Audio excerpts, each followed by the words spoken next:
Moi, je pense que cette fois-ci, s'ils ne vont pas au bout de leur démarche sur le Hamas, le 7 octobre se reproduira et ça sera sans fin, c'est sans fin.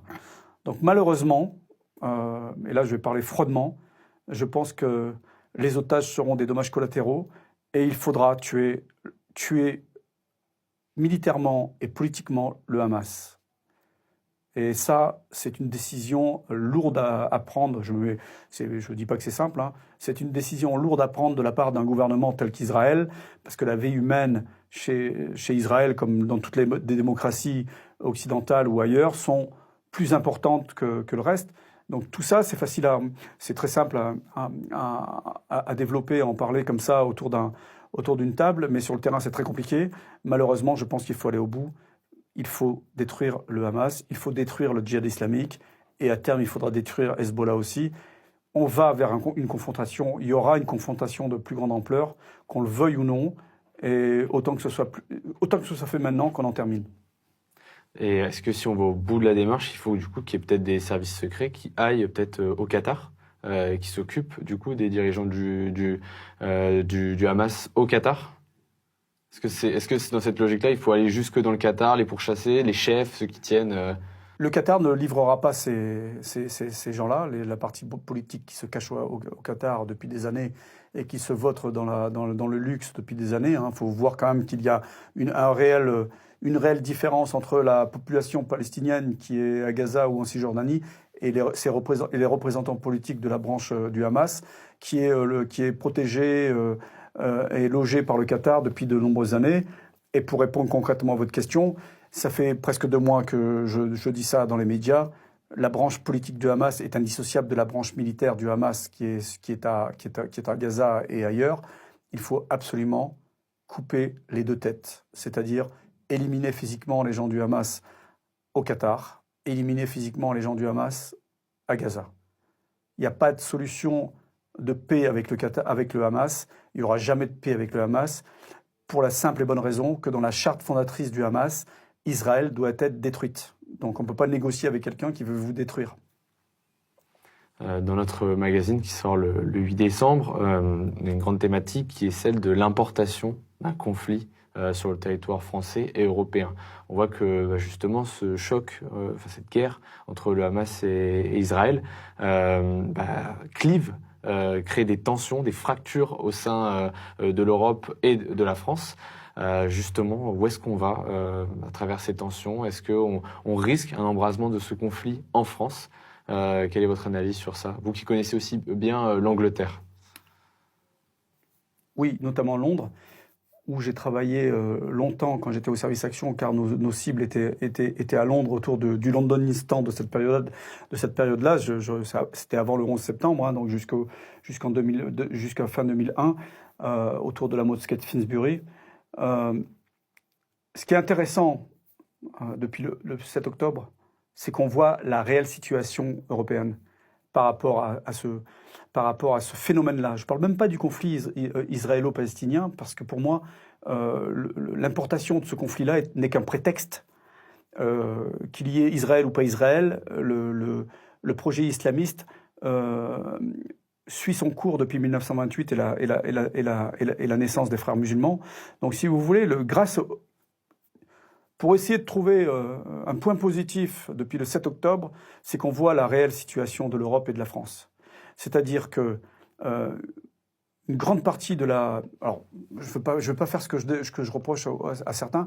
Je n'ai aucune statistique, on n'a pas de données statistiques là-dessus, mais il y a une partie du monde arabo-musulman qui est pro-palestinienne et qui a la volonté d'instaurer la charia en Europe. Alors, je parle de la charia, je parle de la volonté d'instaurer un État islamique au sens politique du terme en Europe et en France.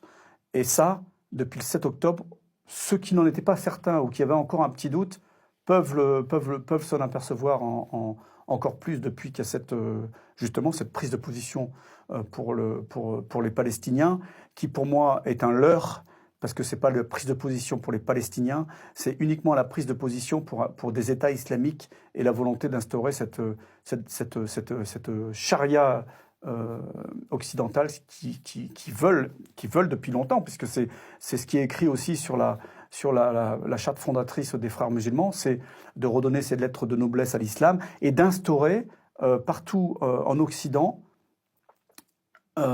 cet État islamique. Alors, pas au sens où on l'entend, c'est pas l'Afghanistan, mais il y a des endroits où c'est simple, il y a des endroits, par exemple à Londres, où il y a des tribunaux islamiques clandestins. Il y avait une police du côté de Shadwell, il y avait une police islamique qui faisait respecter la charia vestimentaire sur certaines femmes. Et ça, c'est réel, hein, c'est pas inventé. Hein. À Londres, il y a des endroits où l'islam règne en maître, des quartiers entiers où le vendredi, c'est férié parce que c'est la loi islamique qui dirige le quartier. Je l'ai vu de mes propres yeux, donc j'invente rien. Donc c'est cette volonté-là. Petit à petit, ils se sont inscrits dans un temps très long et c'est très insidieux, ça avance gentiment. Et là, depuis le 7 octobre, on a vu à Londres, en Allemagne également, en France un peu moins, mais on a vu des manifestations monstres où il y avait des slogans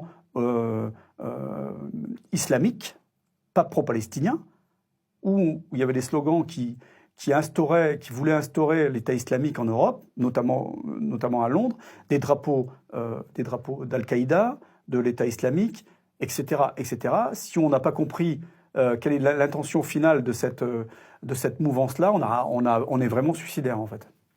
Est-ce qu'il n'y avait pas là aussi un peu la différence entre Londres, l'Allemagne et la France? C'est-à-dire que on a l'impression qu'à Londres, c'est-à-dire que c'est aussi des témoignages de nos équipes Livre Noir qui sont rendues sur place, que finalement les foules étaient très politisées. Et justement, est-ce qu'elle n'est pas là, cette différence? C'est-à-dire que c'est quelque chose qu'on a constaté, nous, les équipes de Livre Noir, quand on est allé à Londres. C'est-à-dire que la différence entre Londres et la France, on a eu l'impression que finalement, ces foules, justement, islamiques, étaient très politisées. Et que c'était aussi des gens qui étaient insérés dans la vie courante et qui avaient politisé cet islam, là où en France, on a l'impression que cette communauté est tout de même plus fracturée politiquement et qu'elle aura un peu plus de mal à faire cette convergence politique. Qu'est-ce que vous en pensez?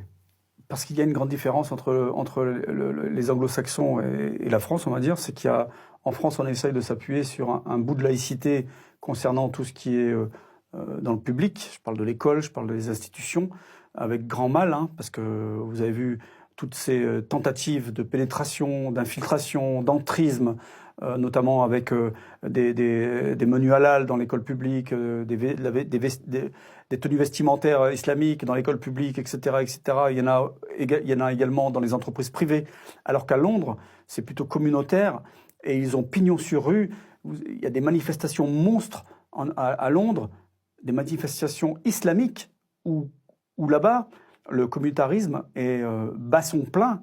Mais moi, le parallèle que je fais entre les deux, c'est que c'est un échec à Londres et c'est un échec en France parce que, quoi qu'on fasse, face à cette menace-là, de façon, si vous voulez, si on veut les combattre de façon légale, et là, on va rentrer dans un autre terrain, si on veut les stopper de façon légale, on est coincé parce qu'ils s'insèrent dans toutes les strates, dans toutes les interstices des droits de l'homme et ils nous coincent. Ils nous coincent avec des associations, ils nous coincent avec tout. Et la plupart du temps, ils ont gain de cause. Quand on interdit le CCIF en France, il va se reconstruire en Belgique. Mais pour l'instant, on veut surtout pas toucher aux frères musulmans et au salafisme, qui est aussi le carburant de tous ces groupes islamiques et islamistes. Et il faut faire vraiment la distinction entre la partie idéologique et la partie action violente. Et la partie idéologique, en Europe, est beaucoup plus importante que l'action violente. Parce que l'action violente, elle se matérialise par des attentats.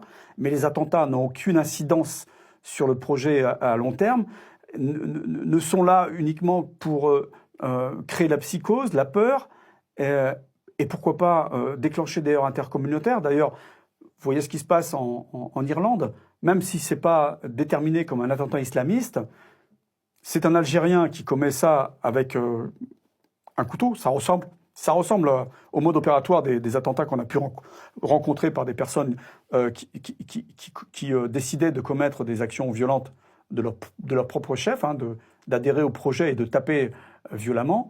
Donc cette action-là, elle est quand même très limitée dans le temps. Elle est efficace, on va dire, partiellement et ponctuellement. Cependant, l'action qui est la plus efficace dans le temps long, c'est l'action psychologique. Et l'action psychologique, c'est les revendications religieuses du quotidien, c'est l'idéologie au quotidien, l'idéologie islamiste au quotidien qui est sans cesse présente à la vue, dans les esprits. Quand il y a des appels à la prière, paradoxalement en Allemagne, ils ont autorisé l'appel à la prière le vendredi, ça fait partie du projet islamiste aussi. Et petit à petit, ça transforme les sociétés. Alors effectivement, la plupart des gens, enfin la plupart, encore de moins en moins, parlent de petites minorités et de grandes majorités. Ce qui ne veut absolument rien dire pour moi, parce qu'il faut voir ça sur un ensemble mondial et global. Il y a quoi? 1,5 milliard, 2 milliards de musulmans dans le monde? La vraie question, c'est quel est le pourcentage de fondamentalistes? Quel est le pourcentage de personnes qui sont, on va dire, athées, entre guillemets? Quel est le pourcentage de personnes qui sont prêtes à mourir pour cette cause ou à tuer pour cette cause?